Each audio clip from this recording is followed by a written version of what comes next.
Sud Radio, le 10h midi, mettez-vous d'accord, Valérie Expert. Et nous sommes ensemble en direct avec vous sur Sud Radio pour commenter l'actualité avec aujourd'hui Brice Nkonda. Bonjour.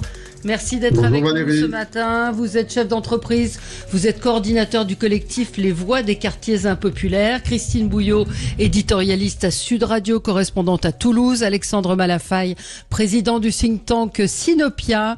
Et Jérôme Dubu, bonjour également, membre du pôle ID d'Horizon. Nous allons évidemment évoquer cet entre-deux tours avec une campagne violente, très très violente. Vous avez vu l'agression hier de Prisca Thévenot et des membres de sa campagne. 50% des Français souhaitent la victoire du RN. C'est un sondage IFOP fiducial qui est jugé plus proche des Français que LFI. C'est un sondage, moi, qui m'a étonné hier parce que très différent en tout cas dans ce que pensent les Français de ce que peut entendre dans les commentaires. Et une coalition sans LFI et sans le RN, c'est ce qu'envisagerait le président de la République. Qu'en pensez-vous? Vos coups de cœur, vos coups de gueule. On commence avec vous, Christine Bouillot. Oui, alors je ne voyais pas dans mon coup de cœur une espèce de focus absolument toujours et permanent sur le spatial, mais il y a quand même un petit événement qui va avoir lieu la semaine prochaine et qui passe complètement sous les radars compte tenu de l'actualité évidemment, et qui est plutôt une bonne nouvelle pour la France, pour l'Europe. C'est le décollage de la toute première Ariane 6 depuis Kourou. C'est prévu le 9 juillet prochain. Donc c'est un lancement. Pourquoi c'est important? Parce que il a 4 ans de retard. Ce gros lanceur, cet hyper gros lanceur, ça fait 9 ans de recherche et développement pour tous les ingénieurs de l'Agence spatiale européenne et de tous les sous-traitants qui travaillent autour, mais c'est aussi donc une pierre de plus pour rivaliser dans cette guerre sans pitié qui va se dérouler au niveau spatial et qui se déroule déjà, je le rappelle. Ariane 6 doit notamment permettre de consolider la galaxie européenne Galileo, mais aussi très prochainement, si le tir de mardi est réussi, permettre le lancement d'un satellite espion français. Donc il y a vraiment des enjeux commerciaux, mais des enjeux de souveraineté aussi. Donc voilà, si ça vous intéresse, ça sera retransmis en direct sur les chaînes de télé, déjà pour savoir si tout va bien. Et puis derrière, c'est la position de la France. Il y a eu 4 milliards qui ont été nécessaires pour ce nouveau lanceur et 56% de ce budget proviennent des fonds français. Donc c'est aussi une réussite de ce côté-là, quoi. Voilà, donc on croise les doigts que la météo soit bonne et que tout se passe bien. Ariane, à la différence de son concurrent direct, qui est le lanceur d'Elon Musk, est un lanceur qui n'est pas réutilisable, mais il y a 18 lancements qui sont prévus d'ores et déjà, donc les carnets de commandes sont pleins pour l'année qui arrive. Voilà. Vous avez raison, il n'y a pas grand-chose en dehors de la politique aujourd'hui qui arrive à émerger. Moi, je voulais vous signaler aussi, on l'a évoqué avec Gilles Gansman dans le zapping hier, la fermeture du cabaret de Michou. Il avait dit qu'il pensait que le cabaret ne lui survivrait pas. Moi, ce qui m'a frappé, c'est en lisant l'article ce matin dans le Parisien, c'est de voir que en fait sa nièce a été obligée de tout vendre puisque les droits de succession sont extrêmement élevés. Alors je sais que ça fait débat de savoir est-ce qu'il faut les réduire ou pas, mais cet homme a travaillé toute sa vie, a payé des taxes, des impôts, et au moment où il hérite, et c'est le cas de tout le monde, où il doit, où sa famille hérite, il faut vendre pour pouvoir continuer à exercer cette activité. Enfin, c'est d'une manière générale, la nièce paye 60% de frais de succession. En ligne directe, c'est parfois 40% pour des enfants. Moi, je trouve ça profondément injuste en ce qui concerne des patrimoines moyens. Alors je sais que ça fait partie des éléments de campagne, je sais que tout le monde n'est pas d'accord avec ça, mais je trouve ça dommage, quoi. Elle a été obligée de vendre l'appartement, tous les objets de son oncle pour pouvoir conserver ce cabaret qui finalement va être fermé. Je sais pas ce que vous en pensez, Jérôme. Ça fait partie des sujets qui avaient été évoqués pendant la campagne. Alors certains disent chacun doit se faire, mais je connaissais bien, au-delà du cas de Michou, je connaissais bien parce qu'il a participé à de nombreuses campagnes d'Alain Juppé, quand Alain Juppé était député et élu du 18e arrondissement. Ça ne nous rajeunit pas, bien évidemment, mais il y a des moyens de préparer sa succession. Moi, je ne sais pas si Michou a préparé sa succession. Donc, il ne faut pas non plus s'arrêter aux chiffres bruts. Il y a parfois des moyens, il y a des donations qui peuvent se faire avant. Je ne sais pas ce qu'il a fallu, d'ailleurs ça ne me regarde pas. Mais si on prend le chiffre brut, ça paraît injuste. Mais on a mis en place depuis un certain nombre d'années, notamment depuis 2017, depuis qu'Emmanuel Macron, et ça on peut le reconnaître en tout cas d'avoir fait un certain nombre d'évolutions sur ce sujet-là, des moyens de préparer sa succession, donc il faut pas le négliger. Oui, vous avez raison. Je sais pas si vous m'entendez. Oui, mais, très bien. Moi, je suis plutôt sur la ligne de Valérie. Il y a effectivement des aménagements qui ont été faits par-ci ou par-là. Mais pardon, quand on n'est pas en ligne directe, il n'y a pas beaucoup de possibilités d'échapper à cet impôt et ce seuil de 60% qui est absurde, qui est confiscatoire. Dans certaines familles, malheureusement, il y a un patrimoine qui va rester au niveau d'une tante qui est la sœur d'eux ou un oncle qui est le frère d'eux. Il n'y a pas d'autres successeurs pour des raisons X ou Y. Et alors que ça pourrait rester dans le patrimoine familial parce que ça peut être construit avec le temps, ça file et ça se retrouve entre les mains du service fiscal de Bercy. Moi, je trouve ça totalement injuste. Et puis, pardon, mais sur la fiscalité, c'est vrai que sur le plan de la transmission des entreprises, c'est un petit peu mieux que ça n'a été. Mais les bêtises qui ont été faites dans les années 80-90, il a fallu attendre la loi Dutreil pour les corriger. On sait tous que c'est une partie de cette fiscalité française absurde qu'on a détruit une partie du tissu des ETI françaises, des entreprises de taille intermédiaire. On n'a pas été capable de fabriquer autant de champions qu'on en a en Allemagne. Et là-dessus, on a un jour besoin de s'interroger vraiment sur une remise à plat de notre modèle fiscal, parce qu'il est lui aussi complètement inadapté aux enjeux de notre siècle. Oui. Christine, un commentaire ? Oui, alors après, il y a le patrimoine personnel. Son cabaret, c'était une entreprise. Donc là aussi, il y a certainement des choses qui sont possiblement à faire. Il y a plein d'entreprises qui sont transmises de son vivant. Là aussi, c'est peut-être des choses qu'il faut se préparer. Bon, voilà, c'est dans le domaine du spectacle. Bon, on va pas, on connaît pas les tenants et les aboutissants, mais c'est une institution mais bon, c'était une réflexion que je me suis faite ce matin. Je trouve ça dommage, effectivement. Elle est assez justifiée. Après, évidemment, tout le monde voudrait qu'on baisse les impôts sur les droits de succession, qu'on baisse les impôts sur un certain nombre d'autres choses, sur la TVA, qu'on baisse la TVA. C'est un des débats qu'on a en ce moment sur les élections législatives. Oui ou non, c'est pertinent pour les consommateurs.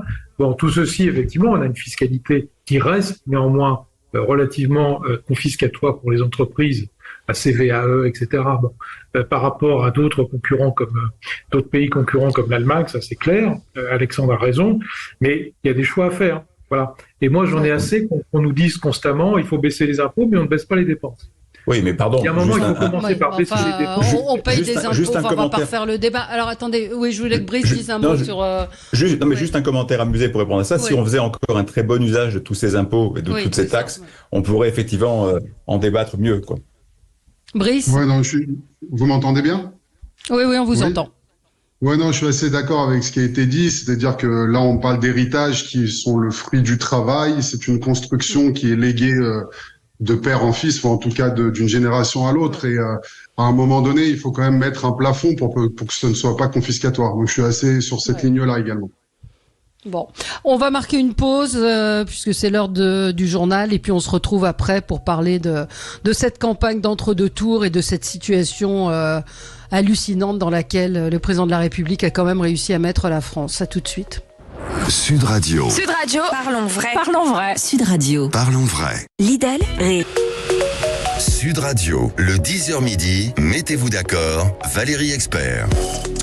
Et nous sommes ensemble avec vous pour commenter cette actualité de l'entre-deux tours avec Brice Nkonda, chef d'entreprise, coordinateur du collectif Les Voix des quartiers impopulaires, Christine Bouillot, journaliste à Sud Radio, vous êtes notre correspondante à Toulouse, Alexandre Malafaille, président du think tank Sinopia et Jérôme Dubu, membre du pôle Idées d'Horizon. Donc on va revenir sur cet entre-deux tours, comme je disais, avec cette campagne violente, verbalement et physiquement, avec l'agression hier entre autres de Prisca Thévenot qui collait des affiches. 50% des Français souhaitent la victoire du RN. C'est notre sondage IFOP fiducial pour Sud Radio, avec des traits de caractère comparés entre le RN et le nouveau Front populaire, LFI en particulier, qui sont assez loin de ce qu'on peut entendre dans les médias, dans les réactions des Français. Et puis cette coalition sans LFI et sans le RM, est-ce que c'est possible? À quoi ça rime?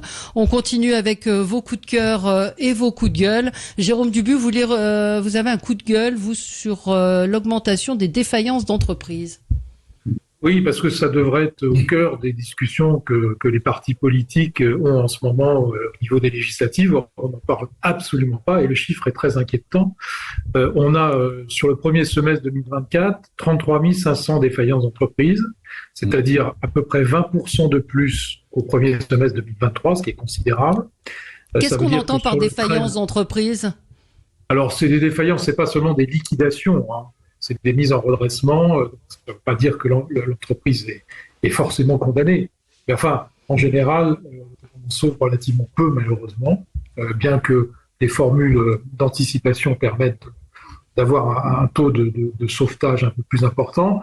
Donc cette affaire, elle est quand même extrêmement significative. Et en plus, si on regarde le chiffre du premier semestre 2024 par rapport à l'avant-Covid, on est en augmentation aussi de plus 20%. Ça veut dire que les choses vont assez mal dans un certain nombre de secteurs, hein, le commerce de détail, le bâtiment, tous les métiers de l'immobilier, où là c'est plus 50% de défaillance. Dans les métiers de l'immobilier. Les notaires aussi, il y a beaucoup d'études de notaires qui sont en train de fermer. Et ça veut dire que si on continue sur cette lancée-là, malheureusement on va être à 70 000, voire plus, défaillances d'entreprises sur 2024, ce qui serait un record que nous n'avions pas atteint depuis des années et des années. Donc l'affaire est quand même très, très grave. La croissance est atone, hein, on est à 1%. En 2025, on peut voir un 1,2. Peut-être qu'on n'y arrivera pas d'ailleurs, ce sera peut-être en dessous de 1. Donc la croissance est très faible. L'augmentation du chômage est prévisible. Hein. Sur les défaillances d'entreprises, là, dont je viens de parler, il y a les 30 000, les 33 000 sur le premier semestre. C'est-à-dire qu'il y a 105 000 emplois qui sont potentiellement, qui risquent de disparaître potentiellement. C'est considérable. Ah ouais. Et ça veut dire que on devrait en parler. On devrait en parler matin, midi et soir. Parce que c'est quand même l'avenir. La croissance, l'emploi, la bonne santé des entreprises. Or, on n'en parle absolument pas. On ne parle que de coalition, on ne parle que de barrages, on ne parle que de choses dont les Français sont à des années-lumière. Le quotidien des Français, c'est ça. C'est l'emploi, c'est le pouvoir d'achat, et on n'en parle pas. Donc je trouve que nos politiques sont un peu à côté de la plaque. Moi, j'essaye de me battre à mon modeste niveau pour rappeler un certain nombre de fondamentaux, et j'ai bien du mal à faire entendre ça dans cette cacophonie actuelle. Oui, pour compléter ce qui est dit et qui est très juste, il y a un indicateur qui est encore plus préoccupant, parce que c'est vrai que souvent, quand il y a des cases d'entreprise, il y a parfois des toutes petites boîtes qui ferment, une personne, deux personnes, il y a un peu de tout. Mais malgré tout, l'augmentation soulignée est significative. Et là-dedans, il y a 1% des entreprises de taille intermédiaire qui sont en difficulté. Et ça c'est nouveau, parce que jusqu'à présent, c'est des entreprises qui avaient plutôt tendance à bien résister au choc. Et là, on est sur un phénomène de fond, semble-t-il. Le MEDEF prend ça très au sérieux, en disant c'est pas simplement anecdotique, c'est peut-être un signal de tendance, un signal faible, mais un signal de tendance. Et puis sur quand même le volet logement et tout ce qui a été dit sur les notaires qui ferment, sur les entreprises du bâtiment qui sont en difficulté, il y a une faute majeure de la politique menée depuis 7 ans, c'est le logement. Et c'est quand même, la semaine dernière, j'ai assisté à la présentation devant le MEDEF et différents représentants des formations politiques. C'est Bruno Le Maire qui est venu et qui a reconnu que sur le logement, ils n'avaient pas fait ce qu'il fallait, mais ils ont non seulement pas fait ce qu'il fallait, mais ils ont provoqué une crise qui est une crise majeure dans un secteur qui va mettre 10 ans à s'en relever.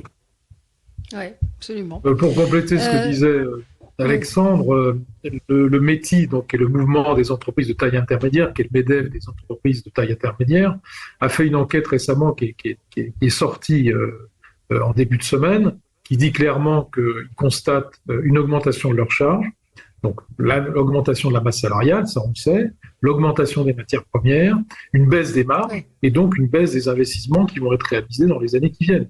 Donc l'affaire est quand même très inquiétante, puisque sur ce créneau du mouvement des entreprises intermédiaires, des entreprises de taille intermédiaire, ce qu'on appelle les ETI, on est plus ou moins faible par rapport à l'Allemagne, qui a un réseau très, très conséquent d'entreprises de taille intermédiaire et qui fait souvent la différence en matière économique. Donc tout ceci est inquiétant et je n'entends aucun des candidats en parler. Bien sûr. Ben non, mais si l'économie intéressait la classe politique, ça serait en France. On continue notre... oui, je ne sais pas, un commentaire, Christine. Non, c'est la... Moi, j'ai un commentaire, c'est que... Brice Nkonda. Ouais, c'est qu'en fait, on commençait à voir se réancrer un mouvement de réindustrialisation du pays.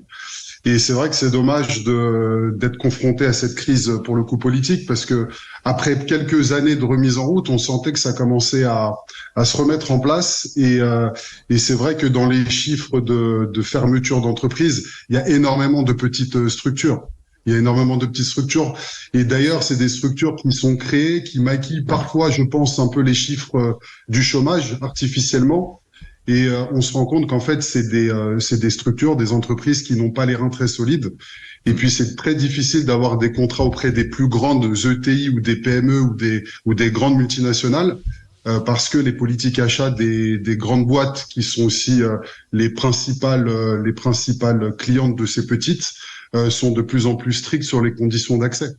Donc, il y a tout un écosystème en fait qui s'articule beaucoup moins bien qu'avant, et ce qui fait que dès que ça devient un peu plus compliqué, la masse de petites entreprises qui ferment est plus importante. Ouais. Alors quand on regarde, alors on va avancer. Oui, Jérôme, on va avancer parce qu'on a beaucoup de sujets, beaucoup de sujets. On va peut-être passer à vous, Brice, ou Alexandre, peut-être. Vous vouliez revenir sur une époque lointaine. Et c'est ni un coup de cœur, ni un coup de gueule, c'est un coup d'œil dans le rétroviseur. Alors je crois qu'il y a peut-être une petite séquence qu'on peut lancer. Sinon, oui, on va écouter. Alors c'était qui? C'était François Mitterrand. Alors donc c'est François Mitterrand qui est interviewé, c'est des Imaginat, au tout début des années 80, puisqu'on est encore sous le gouvernement Pierre Mauroy, et il nous parle des problèmes des immigrés non français. De deux catégories. Il y a les clandestins et il y a ceux qui sont reconnus parce que ils ont un contrat de travail et une carte de séjour. Ceux qui sont clandestins, il n'y a qu'une seule loi possible. C'est malheureux pour eux, mais c'est la nécessité, il faut qu'ils rentrent chez eux. Et les dispositions doivent être prises, elles ont été prises pour cela, pour qu'ils rentrent chez eux. Et pourtant, le gouvernement Mauroy a pris des dispositions pour faciliter leur réinsertion dans leur pays d'origine, leur donnant certains avantages pour qu'ils puissent d'eux-mêmes partir. C'est-à-dire qu'il faut réduire le nombre, bien entendu, mais il faut le faire dans le respect du droit et dans le respect des personnes. Eh oui. Voilà, je ne souhaite pas réenflammer le débat. Je souhaite simplement attirer l'attention sur le fait que c'est vrai que ces questions migratoires, elles ont été posées sur la table depuis très longtemps. À une certaine époque, on arrivait à en parler sans forcément se déchirer et se traiter de tout. Là, on est avec François Mitterrand, début des fameuses années Mitterrand, début de la grande séquence de Touche pas à mon pote. Mais malgré tout, on était capable de regarder la réalité en face, de dire il y a des sujets, il y a des problèmes. Effectivement, quand on n'a pas de papier, quand on est immigré et qu'on n'a pas été régularisé, il y a une situation qu'il faut pouvoir gérer. Il explique quand même avec des mots qui sont durs. Si on parlait comme ça aujourd'hui, ce serait étonnant. Il explique effectivement on a eu une formidable aspiration à faire venir des immigrés par charter, par camion entier, qui sont déversés en France, notamment en région parisienne. Il met des mots qui sont absolument inaudibles aujourd'hui. Et ce que je veux simplement dire, c'est que sur ces questions-là, effectivement, l'impossibilité d'arriver à en parler sereinement, comme on le voit depuis maintenant des années, de diaboliser ceux qui en parlent, de critiquer ceux qui ferment les yeux, de la même manière, ça nous pose un sujet. Et je pense que ce serait bien qu'à un moment donné, on se rappelle que à gauche aussi, y compris le Parti communiste en son temps, avait une position qui était de dire il faut quand même pas faire n'importe quoi avec ces questions-là. Alors on va marquer une pause, peut-être que vous pourrez réagir tout de suite après la pub. À tout de suite. Sud Radio, votre attention est notre plus belle récompense. Je vous remercie énormément au niveau de Sud Radio de tout ce que vous faites pour donner la parole aux sans-voix, parce que sur nos médias nationaux, personne n'en parle. Sud Radio, parlons vrai. Sud Radio, le 10h midi, mettez-vous d'accord, Valérie Expert. Et nous sommes ensemble avec vous sur Sud Radio pour commenter l'actualité et on a beaucoup de choses aujourd'hui, beaucoup de sujets. Brice, vous aviez un coup de gueule qui peut peut-être rejoindre ce que disait également Alexandre Malafaye. Je vais essayer de faire la jonction. En fait, mon coup de gueule, c'est que depuis maintenant 4 décennies, on a l'impression qu'il y a on est dans un toboggan et que on va inexorablement vers les extrêmes. Et aujourd'hui, on est en passe de passer aux extrêmes. Et que finalement, les gens raisonnables n'ont pas été suffisamment efficaces. Et que parfois, la droite de gouvernement, comme la gauche de gouvernement, n'ont pas su traiter les sujets de terrain. Et le mécontentement n'a cessé de progresser. Et en fait, ce que je me dis aujourd'hui, c'est que comme le temps n'est plus à la nuance, c'est à quel moment le centre va trouver sa radicalité. À quel moment, en fait, on va pouvoir régénérer c'est un oxymore, non ? Centre et radicalité, c'est un peu un oxymore, non ? Ben non, parce qu'en fait, on peut être au centre et être radical. Radical, quand on prend la racine du mot, c'est justement la racine à la cause de nos problèmes.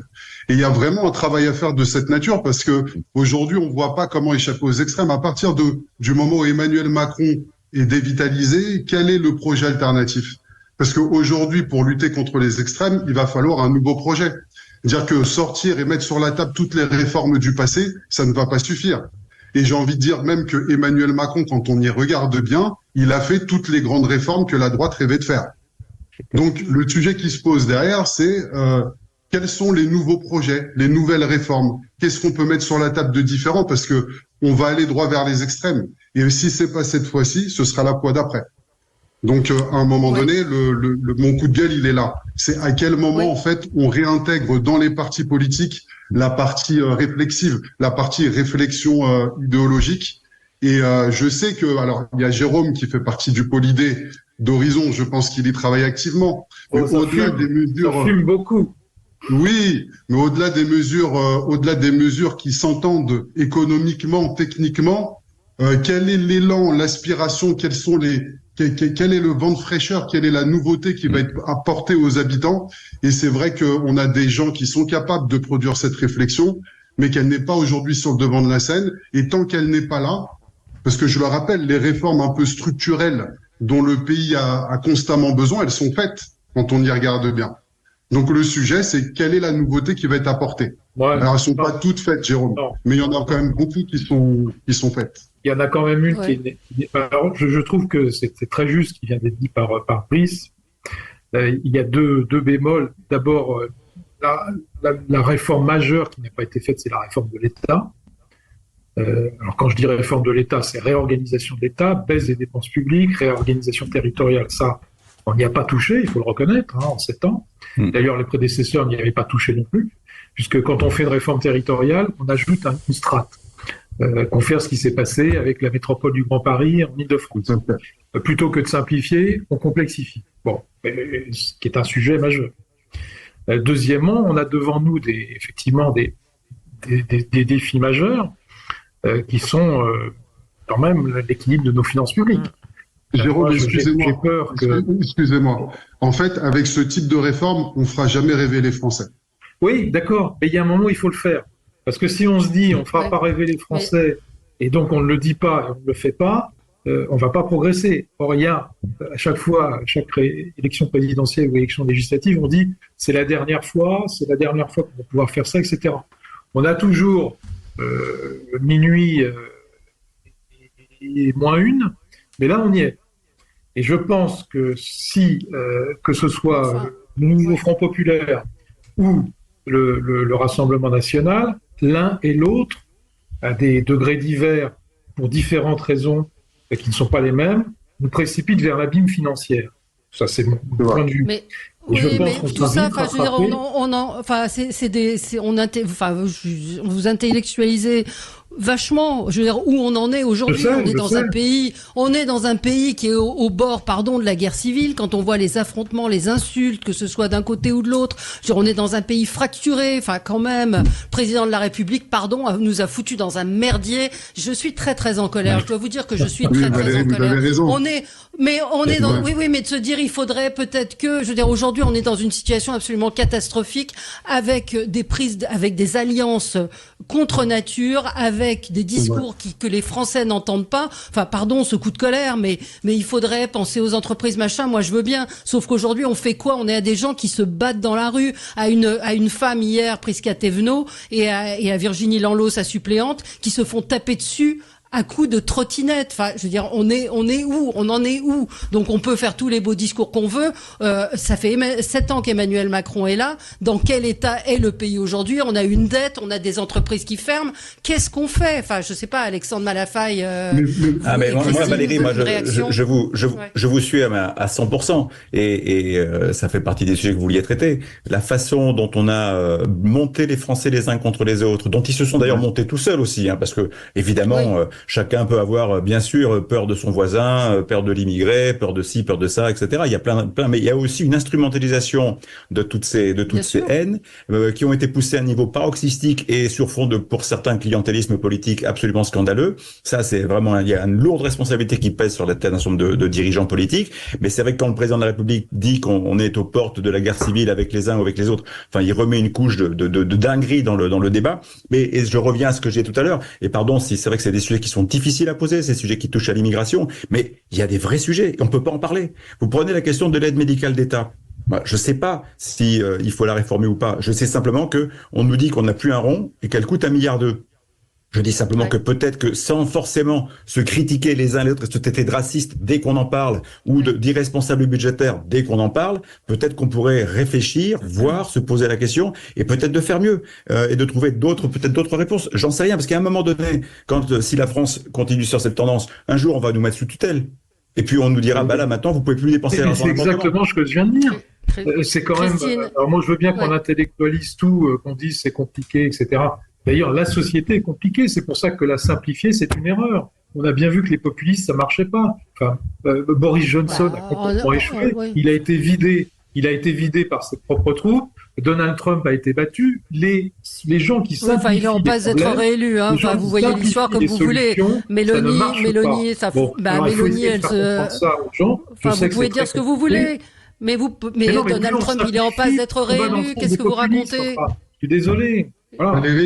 Je dis pas que ça marche, je dis juste que les populismes, ça marche. Alors, Christine, ça marche auprès du peuple, en tout cas, Christine. Ça marche 4 ans, puis après, ils sont vidés.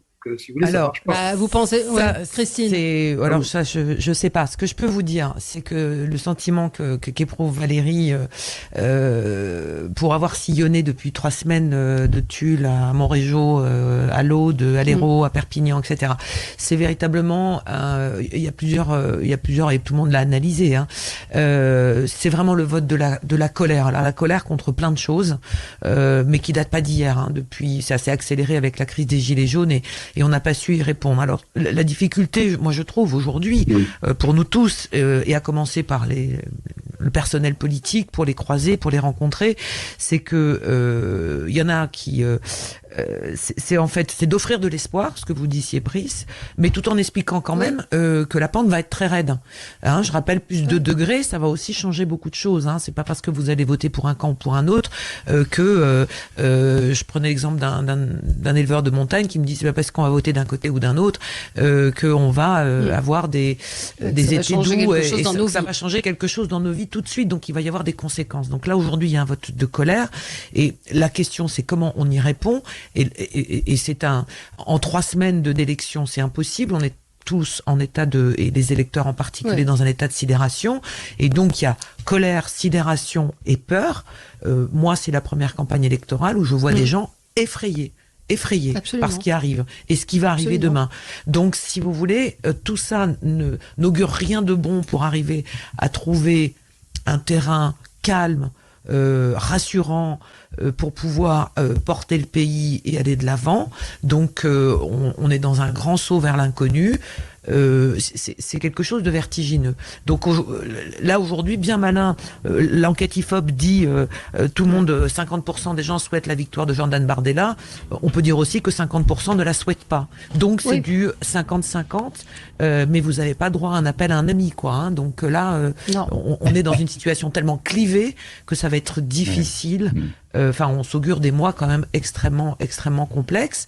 Est-ce que c'est l'économie qui doit prédominer sur le social? Est-ce que c'est l'environnement? Toutes ces questions-là, elles sont passées sous le tapis. Pour l'instant, on rentre pas dans le sujet. Aujourd'hui, on est sur des coalitions. On rentre sur des histoires de coalition. Et en même temps, les gens, pour vous dire sur le terrain, ne veulent pas savoir presque ce qu'il y a dans les programmes. Hein. C'est clair et net. Ils veulent soit le RN, soit tout faire pour l'éviter. C'est un peu ça que je constate. Moi, c'est vraiment ça, le clivage de ce qui est marqué dans les programmes, c'est pour ou contre. Voilà. C'est une espèce de référendum, comme l'a dit assez justement Glucksmann, contre le Rassemblement national. Mais en fait, moi, je considère que le rôle d'un élu ou de quelqu'un qui est engagé dans la vie politique, c'est pas d'en rajouter. Voilà, c'est d'essayer d'arriver à avoir un peu de raisonnement. Alors, je sais que c'est très compliqué, que ça peut paraître intellectuel, etc., très loin des préoccupations des gens, mais moi, je veux pas en rajouter. Voilà. Mais il est où le raisonnement du tous contre le RN? C'est ce qu'on disait hier. Le RN est un parti qui existe, qui est à l'Assemblée nationale, pour lequel plus de 10 millions de personnes, 12 millions ont voté. À ce moment-là, on l'interdit. Je veux dire, cette espèce de posture, encore une fois, c'est pas un plébiscite pour le RN, mais je suis assez choquée qu'on méprise à ce point-là les gens qui ont fait ce choix. Dans ce cas-là, on interdit ce parti. Alors, Brice. Valérie.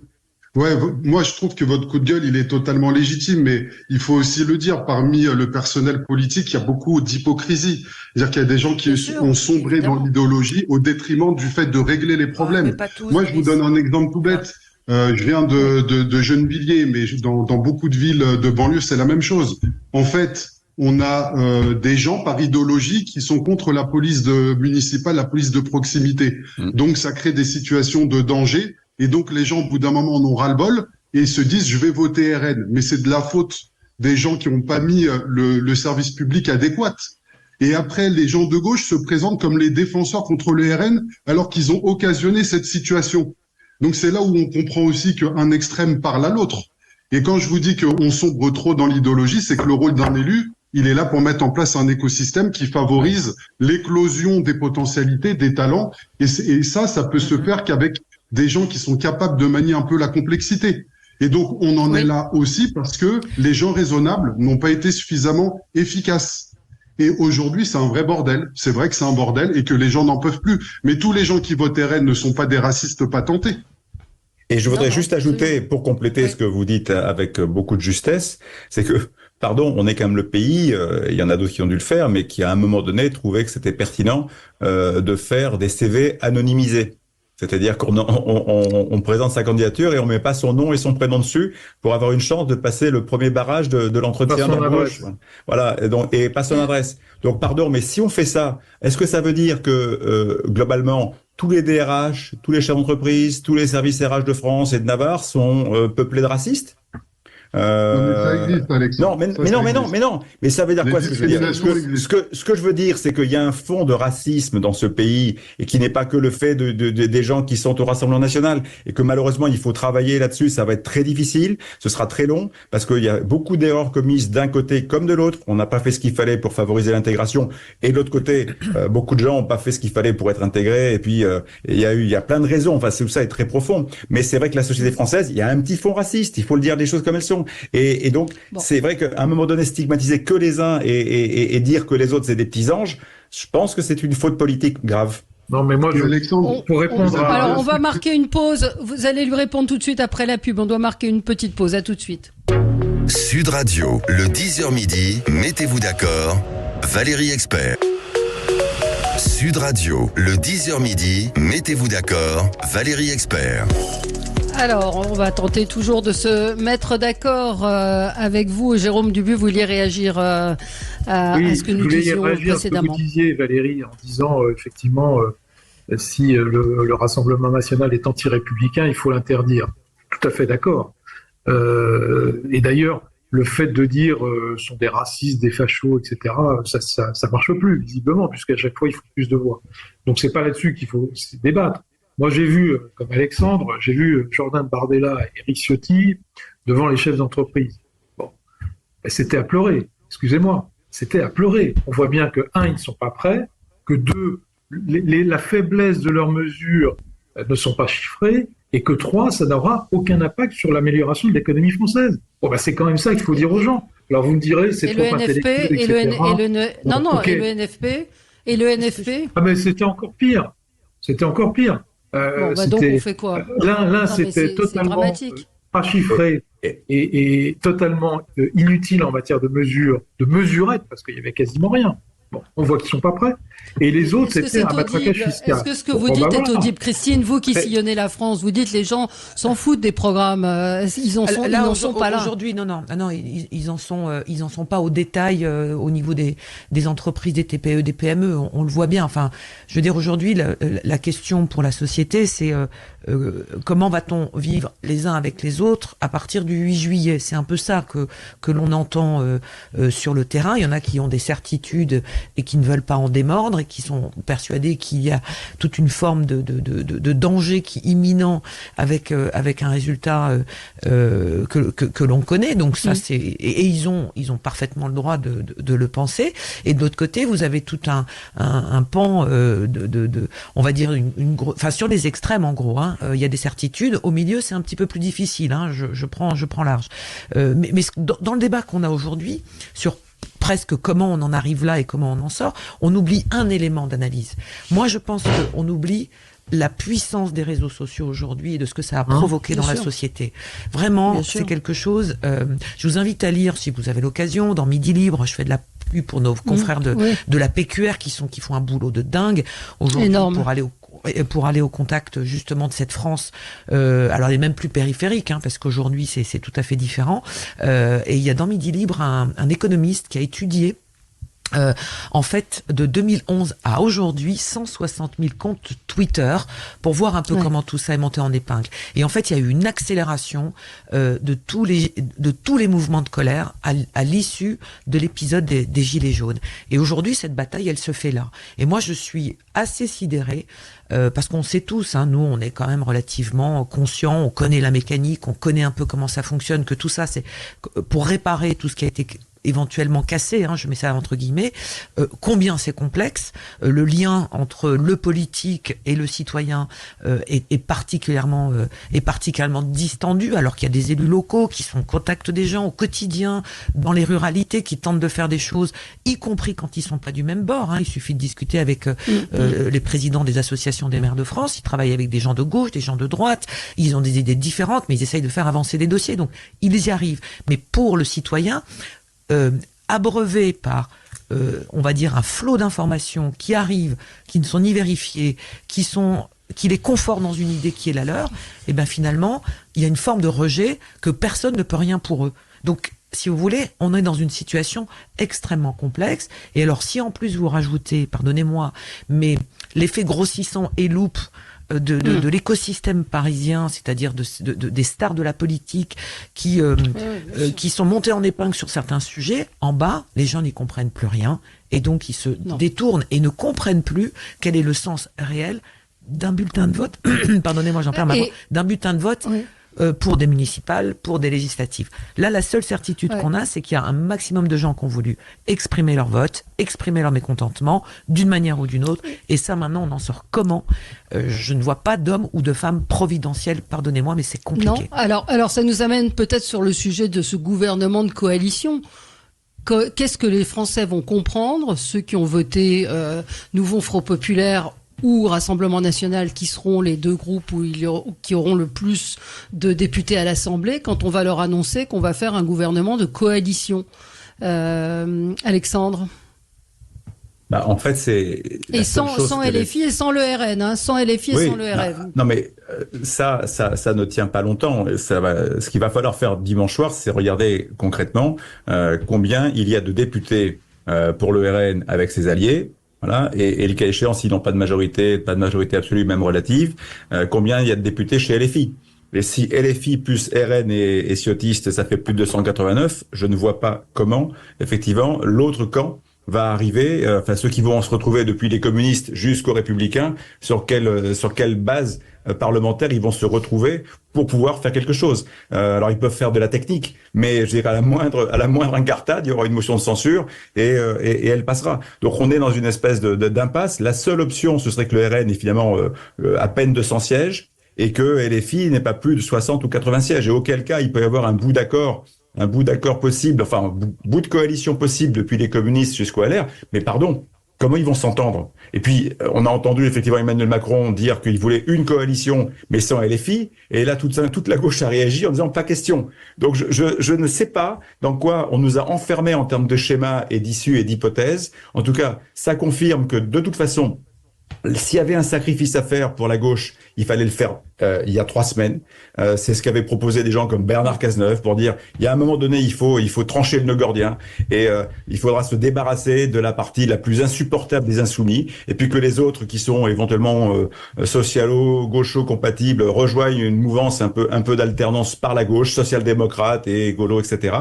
Là, il y avait peut-être une voie. Alors, il y aurait eu une confrontation très très dure dans un certain nombre de circonscriptions. Et effectivement, LFI aurait tenté de faire perdre beaucoup de monde, mais peut-être qu'à la fin, ça aurait rassuré aussi beaucoup et ça aurait permis d'envoyer un message de reconstruction par la gauche. Je dis pas que c'est par le bon côté, mais en tout cas, c'était la seule chose raisonnable. Aujourd'hui, c'est promis à être, à mon avis, une catastrophe annoncée. Et très sincèrement, c'est pas la qualité des gens qui sont aux affaires aujourd'hui qui sont rassurants, parce que j'ai entendu comme Jérôme et Édouard Philippe et Bruno Le Maire nous parler d'économie la semaine dernière. Pardon, je suis tombé de ma chaise. Je ferme la parenthèse, mais je suis tombé de ma chaise. Ouais. Oui. Moi, je pense la que projection. Ouais. Oui, la logique jusqu'à maintenant de la Ve République, c'est que le groupe qui est arrivé en tête, la formation politique qui est arrivée en tête des législatives, gouverne. Bon, donc l'hypothèse quand même la plus probable aujourd'hui, c'est que le Rassemblement national va arriver en tête. On nous dit 220, 230, c'est peut-être plus, ça sera peut-être 250. S'ils vont chercher 10 ou 20 LR, c'est pas loin de la majorité absolue. Bon. Mais Madame Le Pen nous a encore dit hier soir que si c'était une majorité relative, ils ne voulaient pas gouverner. En réalité, je vous l'ai dit tout à l'heure, ils sentent qu'ils ne sont pas prêts. Et tout le monde le sent bien. Bon, donc c'est pas ce qu'ils disent, hein. C'est pas du tout ce qu'ils disent. La formation politique. Oui. Mais c'est pas ce qu'ils disent. Et arrivé en tête, ne veut plus gouverner. Enfin, c'est la première fois que je vois ça dans la Ve République. Personne n'a refusé de gouverner quand il était arrivé en tête. Que ce soit la gauche. Mais parce qu'ils savent qu'ils ne pourront pas gouverner. Les projections d'un autre institut de sondage, Harris Interactive, pronostiquent pour le RN entre 190 et 220 sièges, et pour le nouveau Front Populaire entre 159 et 183. Donc vous imaginez bien qu'avec une assemblée comme celle-là, qu'est-ce que le RN pourrait... On verra bien ce qui se passe dimanche soir. Mais continuer à dire je veux pas gouverner si j'ai une majorité relative, excusez-moi, c'est pas sérieux. Brice, une coalition sans LFI et sans le RN, c'est une vue de l'esprit. C'est-à-dire que déjà LFI est engagé dans un contrat de gouvernement dans le cadre du nouveau Front Populaire. Ils ont signé à la fois sur les postes et sur le fond, soi-disant. Même si on sait que derrière ça va se déliter parce que il y a à peu près rien à voir entre un Glucksmann et un Mélenchon, en tout cas la branche la plus dure de LFI. Donc du coup, ça n'est pas possible d'extraire LFI du contrat actuel. Ça, c'est un premier point. Le deuxième point, c'est que on veut mettre dans un même paquet des partis politiques dits raisonnables qui ont structuré la vie politique ces 40 dernières années qui n'étaient pas d'accord. Donc en fait, on comprend très très bien maintenant les gens. Enfin, je pense que les Français comprennent très bien que tout ça, c'est de la bonne tambouille pour des postes, mais en aucun cas par cohérence idéologique. C'est la soupe populaire. Quand Marine Le Pen arrive derrière, et malheureusement, quand Marine Le Pen arrive derrière et qu'elle dit que c'est de la... Brice, quelle autre solution, je ne parle pas des programmes, des couleurs, quelle autre solution vous avez pour expliquer aux gens qu'à partir de lundi, sans un parti qui est majoritaire, le pays va tourner. Quelle est la solution sur le plan légal, moi, des ce que j'attends alors Christine, soi-disant cette 5e République qui était faite en béton armé pour assurer une stabilité. Bon, tout ça vole en éclats, là, aujourd'hui. Si personne ne se détache et si personne ne se parle, pardonnez-moi, mais il y a 67 millions de Français derrière qui attendent des réponses, des entreprises. Pour la petite histoire, moi, je trouve délicieux ce matin le titre de nos confrères des Échos qui nous parle du Royaume-Uni, une alternance tranquille. On croit rêver. Il y a 4 ans, c'était le Brexit et la fin du monde, et eux, ils vont tourner cette page tranquillement, avec le sourire, avec un projet clair. Donc ça fait rêver. Mais comme quoi, les choses peuvent... Oui, enfin, ils sont dans une situation économique et sociale catastrophique. Non, faux. Ah bah si. Juste, je voulais compléter. Bon, je voulais alors, terminer. Brice, compléter. Oui. Non, juste pour compléter. Évidemment qu'aujourd'hui, Emmanuel Macron nous a livrés aux extrêmes. Donc on n'y coupera pas. Enfin, ça dépend, majorité absolue, relative, etc. Mais je pense qu'on n'y coupera pas parce que la situation actuelle est nourrie par la colère, et la colère, tant qu'elle existe, on sera livré aux extrêmes. Donc la question, c'est quel est le projet nouveau qui va réellement atténuer la colère. Moi, je le redis encore une fois, on a été malheureusement assez hypocrite. Pas tout le monde, parce qu'on a des très bons élus qui règlent les problèmes de terrain. Mais à partir du moment où un Français, quel que soit son niveau social, son niveau intellectuel, détecte un problème et que ce problème n'est pas réglé, avec le temps, ça s'enquiste et ça crée la situation qu'on voit maintenant. Donc, effectivement, il peut y avoir une coalition raisonnable sans LFI et sans le RN, mais cette coalition, elle doit commencer par un travail de projet. Mais si dans le travail de projet, on ne fait que nous resservir des réformes économiques, structurelles, etc., qui sont essentielles, je dis pas le contraire, ça ne fait pas un nouveau projet de société. Mais pardonnez-moi, imaginez, 7 ans, il n'y a pas eu des réformes. Enfin, depuis 7 ans, on a alors, ce que je veux dire, quelle réforme Aujourd'hui, l'abstention est le premier parti de France depuis des décennies. Ah non, ça vient de changer. Proportionnel, on en est où? Ça vient de changer. Au niveau éducatif, vous parlez des réformes institutionnelles, on dit, alors je vous donne l'abstention est en recul. Net. En recul, oui. Parce que les gens et aux européennes et aux législatives. Oui, mais ils votent par colère, les gens, pas forcément par adhésion. D'accord, mais ils viennent voter, c'est déjà ça. Par colère. Mais peut-être pas pour les bonnes raisons. Au niveau de l'éducation nationale, je suis désolé, notre éducation nationale ne crée pas des citoyens, crée des salariés. Non. Les cours de philo, c'est qu'en terminale. Pourquoi on fait pas de la philo avant? Quand on dit de l'éducation physique, est-ce qu'on apprend aux gamins, à nos élèves à débattre, à écouter l'avis des autres et à respecter l'avis d'autrui? Jamais. Et on s'étonne que sur les plateaux de télé, les élus se balancent des éléments de langage. Donc il y a vraiment quelque chose à faire en profondeur, parce qu'aujourd'hui, ce dont on a besoin, c'est de changer les mentalités. Et il n'y a rien de plus difficile que de changer des mentalités. Donc, quelles sont les mesures qui nous permettront de changer de mentalité, en plus des mesures économiques qui sont essentielles? Oui, mais là, d'accord, ça c'est du long terme. Mais dimanche soir, il va bien falloir prendre une solution. Si Madame Le Pen et Monsieur Bardella arrivaient en tête avec, je sais pas, 230, 240 députés, plus un appui d'un certain nombre de LR, n'ont pas la majorité absolue et refusent de gouverner, parce que c'est ça qui va se passer, qu'est-ce qu'on fait? Mais qu'est-ce qu'on fait concrètement? Crise de régime, on y revient dans un instant avec vous. Alexandre, je vous donne la parole juste après la pub. À tout de suite. Sud Radio, le 10h midi, mettez-vous d'accord, Valérie Expert. Sud Radio, le 10h midi, mettez-vous d'accord, Valérie Expert. De retour avec vous jusqu'à midi. Alexandre Malafaille, vous avez été interrompu par la publicité. Pas de problème, merci Valérie. Non, je voulais dire qu'en fait, là où c'est vraiment préoccupant, c'est qu'en fait, tout ce qui est en train de se passer est très très grave, mais parce qu'on est arrivé au bout de quelque chose. C'est une forme d'heure de vérité. À la fois, c'est l'échec de la méthode, où on voit bien qu'on n'y arrive pas et on a beau tenter plein de trucs, la gouvernance est en panne. C'est effectivement une crise de système ou de régime, mais c'est aussi une crise de modèle. C'est-à-dire qu'aujourd'hui, on ne sait plus comment faire. Pardon, mais je reviens la semaine dernière, ce qu'a dit Bruno Le Maire devant les patrons. Il a dit, une des rares choses avec lesquelles j'étais d'accord, on n'a plus de marge de manœuvre. On n'a plus de marge de manœuvre. C'est-à-dire qu'on est au niveau maximum de tout ce qu'on peut prendre en termes de prélèvements sociaux, fiscaux, taxes et compagnie. On a englouti un pognon de dingue dans le fonctionnement de l'État et ça continue à tourner, le moteur est en surchauffe. Tous les ans, il faut emprunter près de 300 milliards sur les marchés pour boucler nos fins de mois. On ne sait pas comment ralentir la charge.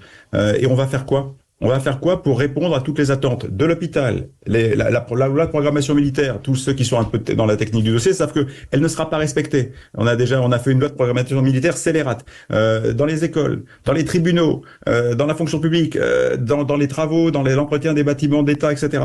Il manque un pognon dingue partout et on n'a plus un rond en caisse et on continue à faire de la politique comme si tout allait bien.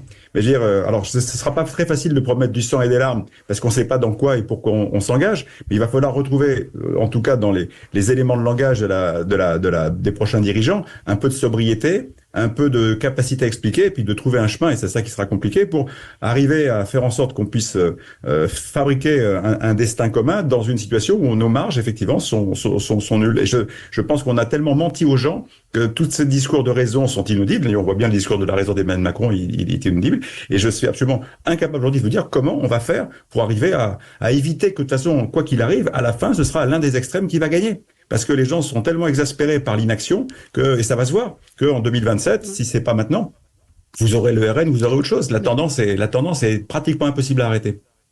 Je voudrais qu'on dise un mot de notre sondage IFOP Fiducial pour Sud Radio. Vous pouvez réagir aussi à ce qu'a dit Alexandre, mais entre le Rassemblement national et la France insoumise, alors il y a une série de questions. Qui vous semble le plus proche des préoccupations des gens comme vous? Le Rassemblement national, 43%, la France insoumise, 25%, aucun des deux, 32%. Le plus inquiétant, la France insoumise, 44%, le Rassemblement national, 42%.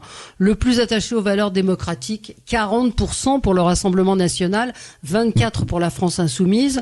Le plus capable de trouver des solutions pour notre pays, 39% pour la France insoumise, 41%, aucun des deux. Et disposant des dirigeants de qualité, le Rassemblement national, 36%, 22% pour la France insoumise, 42% pour aucun des deux. Là, sur ces traits, oui. Le Rassemblement national s'en sort mieux que la France insoumise. C'est pas très étonnant quand on voit le comportement des députés de la France insoumise depuis qui sont élus depuis 2017 et a fortiori depuis 2022. Leur comportement sur le conflit israélo-palestinien, leur comportement dans la rue, un certain nombre d'investitures qu'ils ont faites, qui sont des investitures absolument scandaleuses, notamment à Avignon, par exemple, où ils ont investi. Mais je suis d'accord avec vous, sauf que le discours qui est tenu par les politiques, qui est et vous l'avez évoqué tout à l'heure, de brandir l'épouvantail du Rassemblement national, ne correspond pas à ce que ressentent les Français.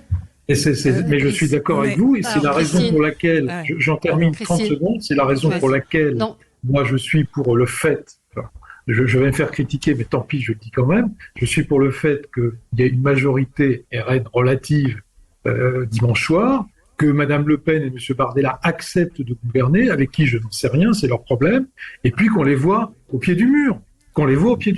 Ça, c'est le... Alors, Christine, je rapidement. partage le point. Oui, alors ça c'est. On dit souvent d'agiter l'épouvantail RN qui ne fonctionne plus aujourd'hui, mais je dirais moi de ce que j'ai vu aussi du côté des électeurs du nouveau Front populaire, dans lequel il y a certes LFI, mais il y a d'autres forces politiques de gauche à l'intérieur, d'agiter cet épouvantail de LFI. À aujourd'hui, en tous les cas, dans la situation dans laquelle on est, de l'entre-deux tours, depuis dimanche soir et même un petit peu avant, ça ne fonctionne pas non plus. Tout à fait. C'est-à-dire que je pense que c'est plutôt du côté des centristes, des électeurs qui n'ont plus de candidats, parce que j'ai par exemple hier dans le Tarn, qui n'ont plus de candidats Renaissance ou Horizon du bloc central, que se pose cette question. À la fois, je ne veux pas mettre mon bulletin pour le RN parce que c'est en dehors de tout mon schéma idéologique et de mes principes, et en même temps je me dis, est-ce que je vais du côté du bloc de gauche, du nouveau Front populaire, en sachant qu'il y a l'image de Mélenchon qui est agitée aussi par d'ailleurs c'est assez facile, Aujourd'hui chacun agite le chiffon de l'autre pour on brandit Jordan Bardella ou Marine Le Pen d'un côté, et puis on brandit Jean-Luc Mélenchon pour faire peur aux autres. C'est comme ça qu'aujourd'hui les Français sont sont paumés et paumés complètement, effectivement, dans de nombreuses circonscriptions. Dernier mot, puisqu'il va falloir conclure. Ouais, non, il va quand même falloir bien considérer que d'un côté comme de l'autre, ça va être la banqueroute économique. Alexandre a parlé de notre marge de manœuvre économique qui est déjà très restreinte, avec des gens qui sont censés être compétents.